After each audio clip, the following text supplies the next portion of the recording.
ഞങ്ങളുടെ റിസപ്ഷനിസ്റ്റ് പറഞ്ഞു വൈപ്പിൽ നിന്നൊരു കോൾ ഉണ്ടായിരുന്നു, അവിടെ ഒരു വലിയ തിര വന്നടിച്ചിട്ട് വീടുകളിലൊക്കെ വെള്ളം കയറി എന്ന് പറഞ്ഞു. ഞാൻ ഓഫീസിലേക്ക് കയറി കഴിഞ്ഞപ്പോൾ വീണ്ടും ഒരു കോൾ വന്നു. ഞാൻ ആ കോൾ എടുത്തപ്പോൾ അതും പുതുവൈപ്പിൽ നിന്നായിരുന്നു. പുതുവൈപ്പിൽ നിന്ന് വിളിച്ച് പറഞ്ഞ ആൾ പറഞ്ഞു ഒരു വലിയ ഒറ്റ തിരയാണ് അടിച്ചത്, തിരകൾ അടിച്ചുകൊണ്ടിരിക്കുന്നില്ല, ഒരേ ഒരു തിരയാണ് വന്നത്. ആ തിര ഞാൻ എൻ്റെ ജീവിതത്തിൽ ഇതുവരെ അത്രയും വലിയൊരു തിര കണ്ടിട്ടില്ല.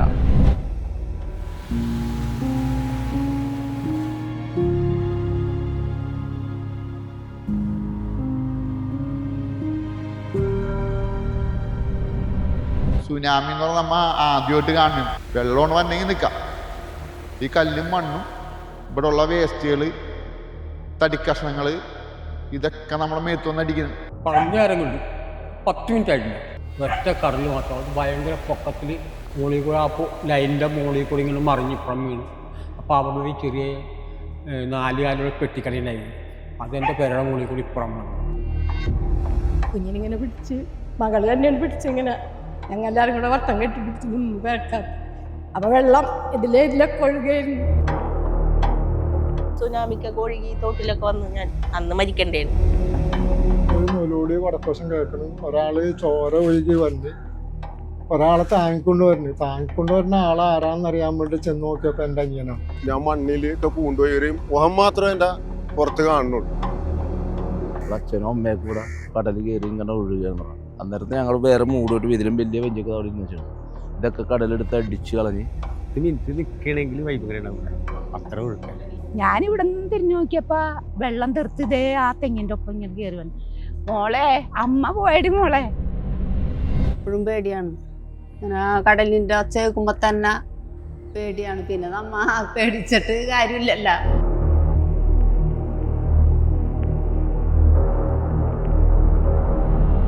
പുതുവൈപ്പിലേക്ക് എത്തി. വൈപ്പിൻ്റെ ഏറ്റവും തുടങ്ങുന്ന ഭാഗമാണ് ഈ പുതുവൈപ്പ് എന്ന് പറയുന്നത്. കടൽ ഇറങ്ങിപ്പോയിട്ടുണ്ട്. നിങ്ങളിപ്പോൾ കാണുന്നത് അവിടെ വെള്ളം കാണുന്നില്ലല്ലോ, കടൽ അങ്ങോട്ട് ഇറങ്ങിപ്പോയിട്ടുണ്ടെന്ന് പറയും. മാത്രവുമല്ല അവിടെ മത്സ്യം കടലിറങ്ങിപ്പോയത് കൊണ്ട് ചാളകൾ അടിഞ്ഞിട്ട് പിടയ്ക്കുന്നുണ്ടെന്ന് പറയും. നമ്മൾ അതിനെക്കുറിച്ച് ഇങ്ങനെ സംസാരിച്ചുകൊണ്ടിരിക്കുമ്പോൾ ഒരു വൃദ്ധനായിട്ടുള്ള ഒരു മത്സ്യത്തൊഴിലാളി അവിടെ വന്നിട്ട് നമ്മളോട് പറഞ്ഞു, ഇങ്ങനെ ഇത് ഞങ്ങൾ പറയുകയാണെങ്കിൽ തുറ മുടിയുന്നതിൻ്റെ ലക്ഷണം. ഈ കടലിറങ്ങിപ്പോയി മത്സ്യങ്ങൾ പുറത്തു വന്നു എന്ന് പറഞ്ഞാൽ തുറയ്ക്ക് എന്തോ വരാൻ പോകുന്നു എന്നുള്ളതാണെന്നാണ് പറഞ്ഞത്. രാക്ഷസ തിരകൾ കര തൊട്ടു. ഒലിച്ചു പോയത് മണ്ണും കല്ലും, ഒരു കര സമ്പാദിച്ചതും ഒപ്പം കുറേ ജീവനുകൾ.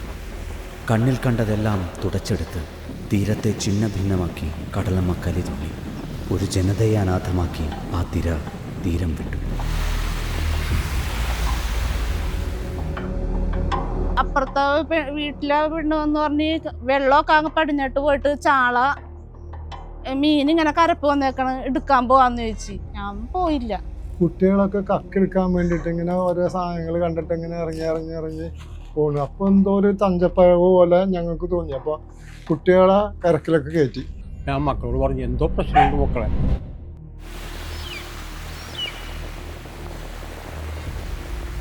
അതെല്ലാവരും ആഘോഷത്തോട് നിൽക്കുന്ന സമയത്താണ് ഈ സംഭവം നടക്കണം. പോസ്റ്റിന്റെ ഒരു 10-20 അടി പൊക്കത്തില്, പോസ്റ്റിന്റെ പൊക്കത്തിൽ തന്നെ ഒരു കടലാണ് വന്നത്. കടൽ ഓടിക്കഴിയുമ്പോ ഇങ്ങനെ ഉയരം കൂടുമല്ല, ഉയരം കൂടുമ്പോൾ അതിങ്ങനെ വെറു കറുത്ത കളറാണ് ഈ സാധനം പറഞ്ഞത്. പിന്നെ ഒരു 3 കടൽ ഒരു ഒറ്റടിയാണ്, പിന്നെ ഒന്നും ഓർമ്മയിലാക്കും. ഇത് കണ്ട് വീട്ടിലേക്ക് ഓടി വന്ന് ഭാര്യനോട് പറഞ്ഞ് കൊച്ചിനെടുത്തോ, വാ വീട്ടിൽ നിന്ന് ഇറങ്ങി ചാടിക്കോന്ന് പറഞ്ഞ് ഇങ്ങനെ ഓടി.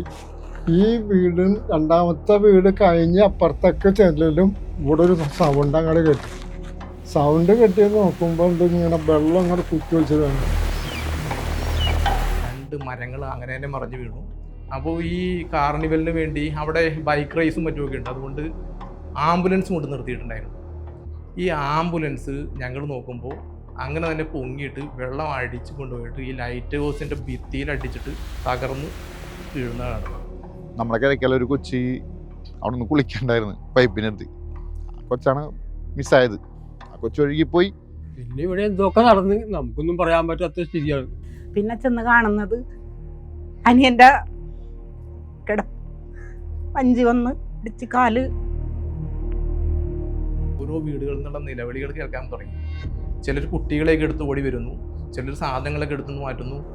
പെങ്ങളും കൂടി ഒരു കടമ പിടിച്ച് കിടക്കുന്നത്, ഒരു മരത്തിൻ്റെ കടമ ഒന്ന് ഓടിച്ചെന്നെടുത്ത് വീട്ടിലിട്ട് പോകും. പക്ഷെ എനിക്ക് അവിടെ നിന്ന് രക്ഷപ്പെടാൻ പറ്റിയില്ല. രക്ഷപ്പെടാൻ പറ്റില്ല എന്നല്ല, എന്നെ വന്ന് ഈ കടല് വന്ന് ഇടിച്ച്. കടല് ഇടിച്ചതോടുകൂടി ഞാൻ ഒരു തെങ്ങുമ്മയൊക്കെ ചെന്ന് ഇടിച്ച്, വഞ്ചി വന്ന് ഇടിച്ച്.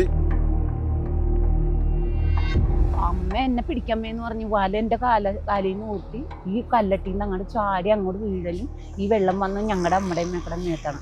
അവിടെ നിന്ന് ഓടി ഈ കൊച്ചിയിൽ അവിടെ ഒരു തെങ്ങ് വെച്ചാൽ ആ തെങ്ങുമ്മ പോയി കെട്ടിപ്പിടിച്ചു. അവിടെ പോലീസ് വണ്ടി വന്നു. അപ്പോൾ അവർ ഞങ്ങൾ പത്രക്കാരാണെന്ന് കണ്ടപ്പോൾ അവർ ഞങ്ങളോട് പറഞ്ഞു, ഇത് കേന്ദ്രത്തിൽ നിന്ന് അറിയിപ്പ് വന്നിട്ടുണ്ട്, സുനാമിയാണ്.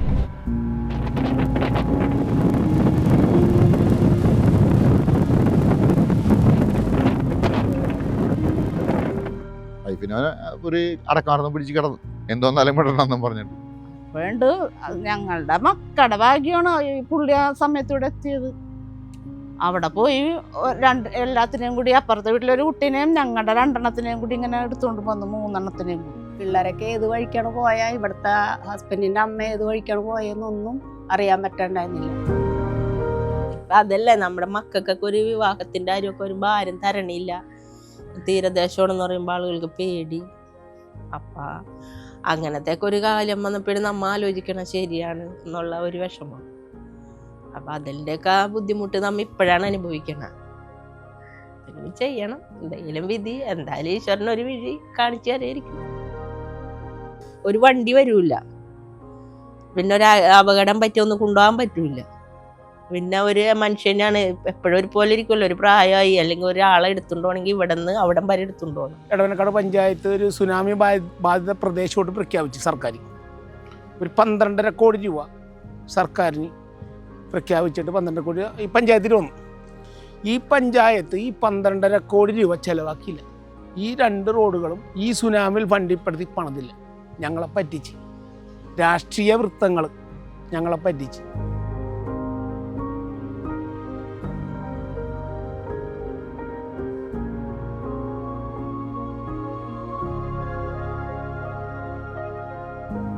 അനുഭവിച്ചുകൊണ്ടിരിക്കണല്ലേ, ഇത് ഉണ്ടായതെല്ലാം പോയി. ഇതിനോട് സത്യസന്ധമായ ഒരു മുതലാണിത്, ഇതിനോട് വെറുത്തിട്ടില്ല. പേടി ഞാൻ എപ്പോഴും പറയണം പോകാൻ പുള്ളി സമ്മതിക്കാതെ.